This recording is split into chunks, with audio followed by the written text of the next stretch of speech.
Welcome back to Switch to Linux. Well, today on this top 5, we are going to look at 5 ebook readers for Linux.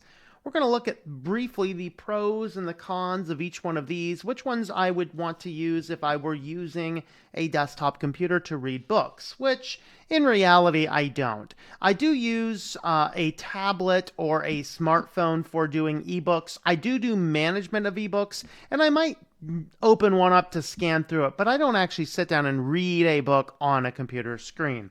Usually if I'm reading a book, I don't want to be on the computers. So that being said, though, I did have a look at the 5 different ebook readers that are available on Linux. So if you are liking to read on the computer and you're looking to switch to Linux and you want to know where to continue to read your ebooks, that's what we are going to look at. Now, the first one we're going to look at is the one that I'm calling the absolute bomb. It just doesn't work right. And that is Gnome Books. So I have here in my panel here, I have books, and this simply will not load. Every time I want to load it up, I actually have to launch it from inside of the software manager. Why is this? I have no idea. It might be, any one of issues. Now, this one is coming from the Flatpak, and what we find is that it actually doesn't show up the books. This is partly because of some of these issues that I have with Snap Flatpaks, app images, is they sometimes don't like to read the contents of your disk. So it says here, no books found. Books from your documents appear here. Well, there's a book right there in my documents, and it will not appear here. Now, I was able to get this working on my Arch system, so I have a little bit of video here that I'm importing in from the Arch build. The various things that we note is that, yes, it is pulling in books that are from here. I'm not sure exactly where it's scanning these from, maybe the whole home folder. These actually reside in a subfolder on my desktop, the 4 books that we see here. Of course, one of them is duplicated, but that's certainly okay. The biggest problems we find, though, is when we boot up a book, the font size, the font color rather, is very hard to read. We have a dark mode, which gives you this grainy coloration to it, and overall, it just doesn't look right and easy to read. There's practically no options, no bookmarking options, no way to add a book to the document in the case that on the Mint system here, I'm using the FlatHub version, will not find the documents. There's no way to add them. So overall, while depending on your system, like running the Flatpak, I am not able to get this working. Running it on Arch, I am able to get it working, but I would never use this to read a book. It's too difficult to use. There are practically no options at all. So I'm calling Gnome Books a giant flop. It has been eaten by the worm. Okay, so the second one is the FBReader. This is available as an app as well on an Android device. I believe it's possibly also on iOS now. I can't remember. I don't like using FBReader on an Android device because it always wants to give you pop-ups and rate this and all those really annoying things, even the free and open source version that you might download from F-Droid. So I do use it on one of my tablets just because of the ability that it gives us to edit our texts and make highlights and things like that, which is a feature not available on many of the other open source readers that I typically would use. Now, on the Linux application here, when we load this guy up, we can see here that as we can just scroll down to different things, we should be able to use arrow keys a little bit. And then if I get into my table of contents, I can click over. Now, one of the things that I observe here, it is a little bit difficult to work with, to navigate with, as far as scrolling and things like this. But still, it gives us the good ability to read and to see what we're doing. The text is easy to read. It does not render custom fonts. So I'm using a lot of my books here because I use custom fonts and things. And so here, these are linking properly back, which is something that we did not find inside of the Gnome Books. Some of them have the ability to link back and forth, some of them don't. But in these here, we do have the ability to read things nicely. It doesn't give us the custom fonts that I have embedded, so it doesn't read those. We have an interesting library tree, which is very difficult to read and figure out. as far as, it's just kind of sorting by tags. If you click on this and pull down this arrow, you can see all the books that are in this list, but we don't actually have a nice bookshelf to view from.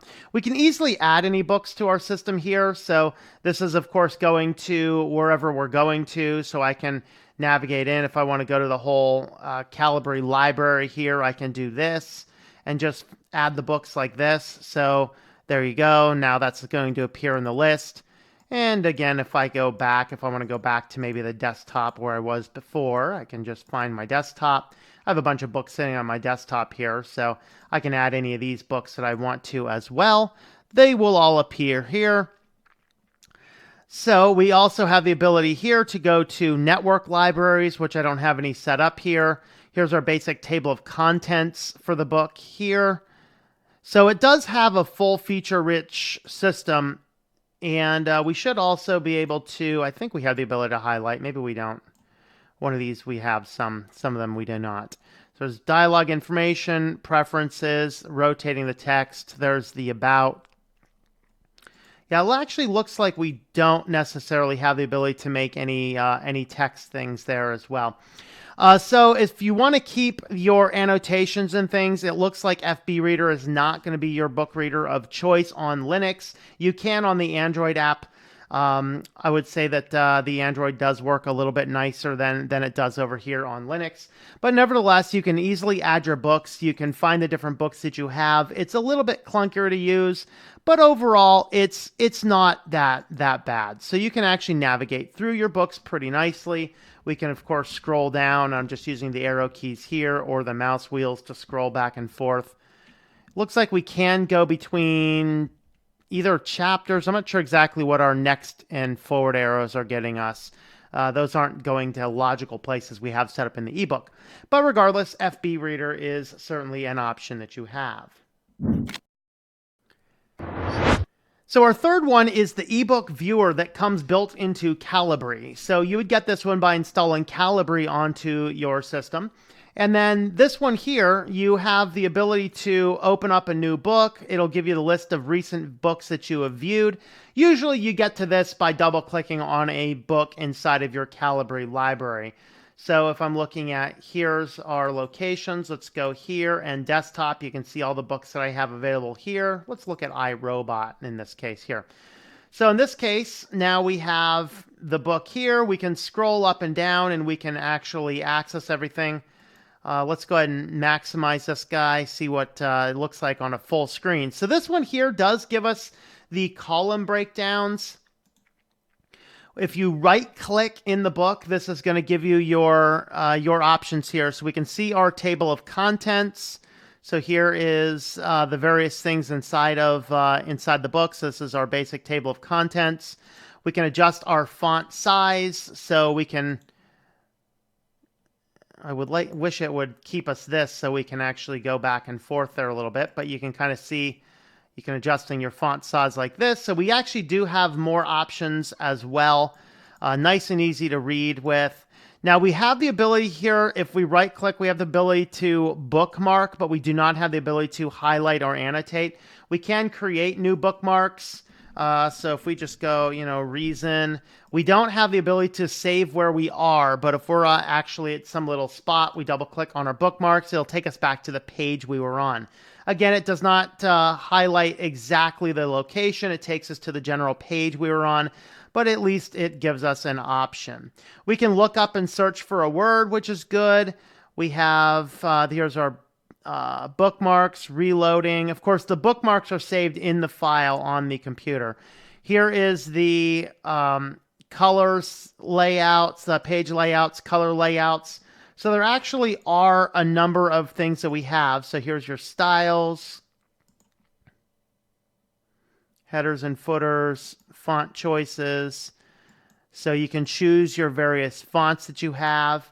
Let's go ahead and open up one of my books as well, and let's go ahead and see if we can. Let's see if we can go back and view the. Let's go ahead and open a book dialog. Let's see if they actually use custom fonts that we have. So yes, it is actually using the custom fonts that we have embedded in.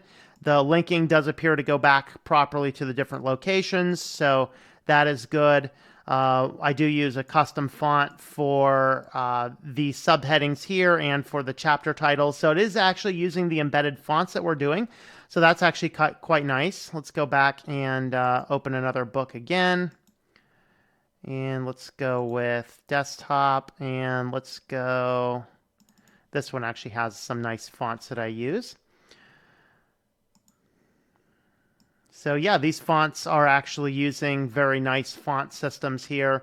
So everything on this one actually is a very good, very functional system as long as you bump up your fonts big enough.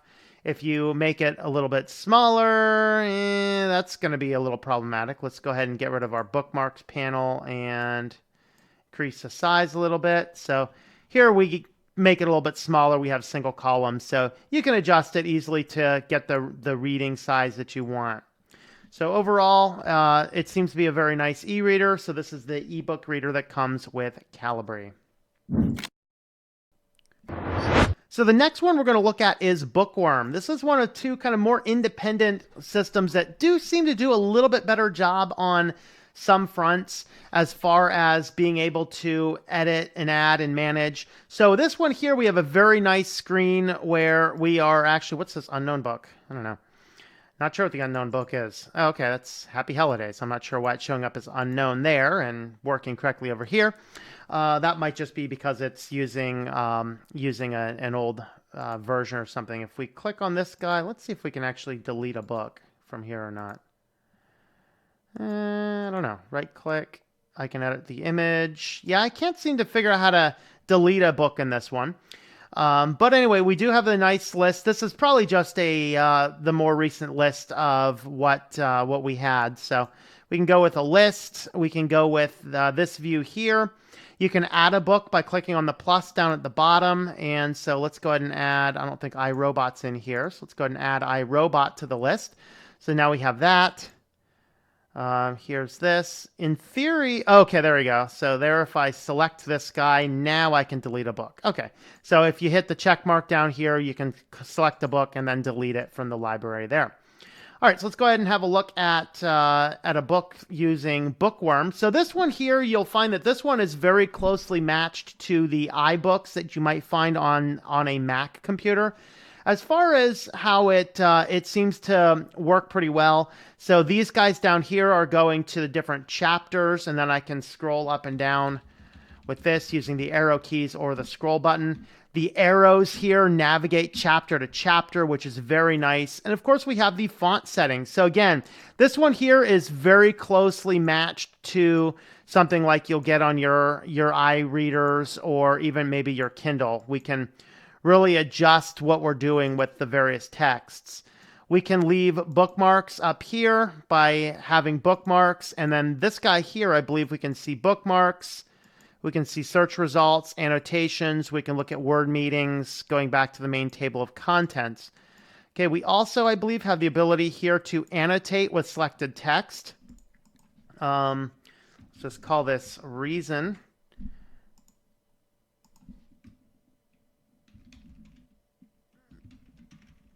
So let's do an annotation. All right, so now you can see that we actually have that annotation there. So if we close the book out, let's just go back over here. You can see your annotations, and now this is going to take us right to it. So you can keep your, you can go ahead and keep your annotations, your highlights, things like that on this e-reader. Let's go ahead and have a look at my books. Let's see if this one does our custom fonts or not.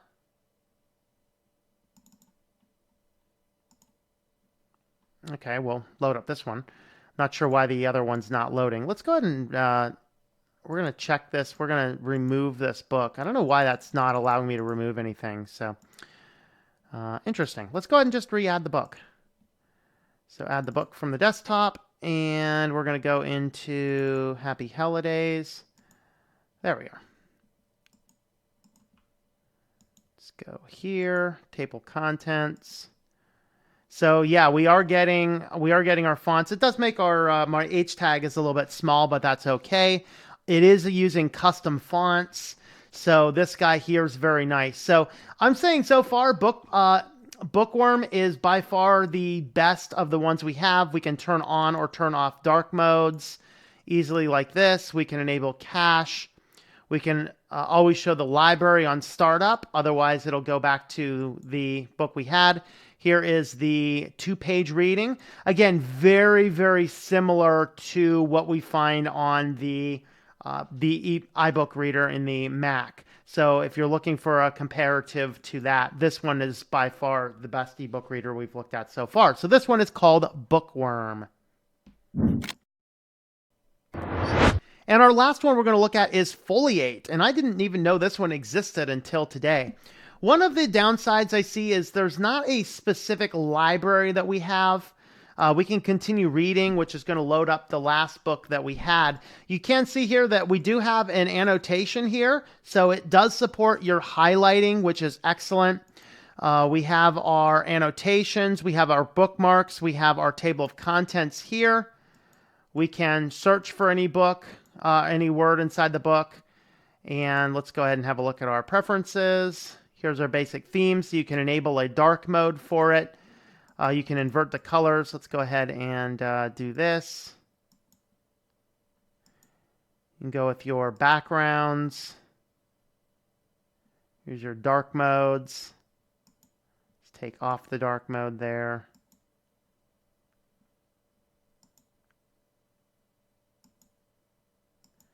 And then you can invert your colors. So a lot of different custom things that you can do inside of here.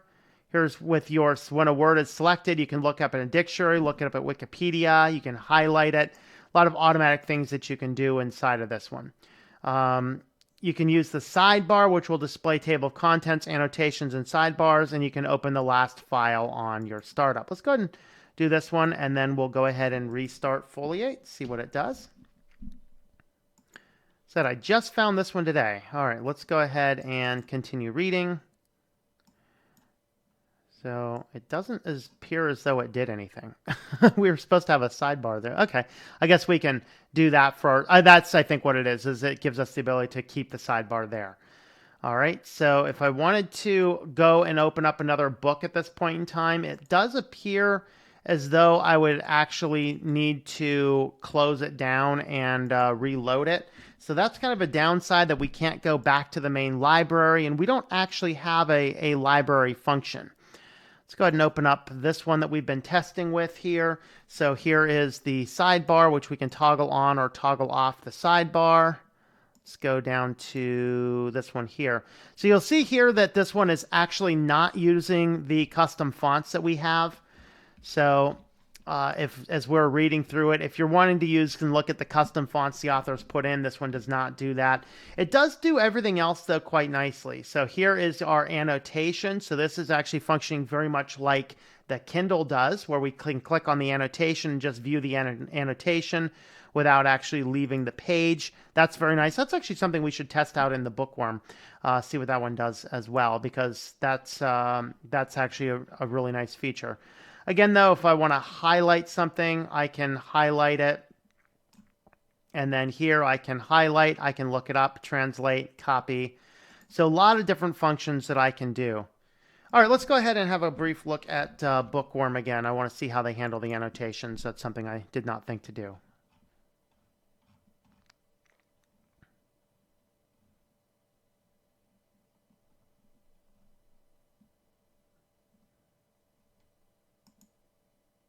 So Bookworm's just going right back down to the bottom annotations.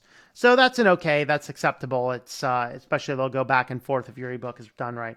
So there we are. There is 5 different ebook readers. I would say of all of them, if you're looking for a good substitute, I would probably either go with Bookworm or Foliate, depending on the features that you need. Those two seem to be the absolute best. Gnome Books looks like it's going to be your worst, with FBReader and the ebook viewer from Calibre just kind of being middle of the road if you need something quickly. So those are the ebook readers, 5 ebook readers for Linux. Let me know if you've used these, if you have not. Also, the books that I have highlighted in here that are mine, those you can find the links for those in the description down below. And with that, we will say goodbye for the day. So thanks for watching, and I hope that you enjoy switching to Linux.